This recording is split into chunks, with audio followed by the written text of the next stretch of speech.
ایک بار پھر پاکستان اور بھارت کے درمیان کشیدگی میں اضافہ دیکھنے کو ملا ہے۔ پہلگام مقبوضہ کشمیر میں ہونے والے حالیہ دہشت گرد حملے کے بعد جس میں 26 افراد جاں بحق ہوئے، دونوں ممالک کی افواج ہائی الرٹ پر ہیں۔ ایسے وقت میں پاکستان بھر میں عوام نے اپنی افواج کے حق میں خصوصی دعائیں مانگنا شروع کر دی ہیں۔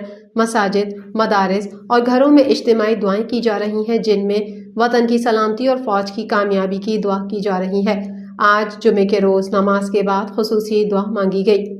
پاک فوج نے لائن آف کنٹرول پر اپنی پوزیشن مزید مضبوط کر لی ہے، جبکہ ایئر ڈیفنس سسٹمز کو بھی دوبارہ ترتیب دیا گیا ہے۔ اس کے علاوہ سیکیورٹی خدشات کے پیش نظر ملک بھر میں 1000 سے زائد مدارس عارضی طور پر بند کر دیے گئے ہیں۔ Army chief general Asim Munir نے واضح پیغام دیا کہ اگر بھارت نے کسی بھی قسم کی فوجی مہم جوئی کی کوشش کی تو پاکستان کی طرف سے فوری اور بھرپور جواب دیا جائے گا۔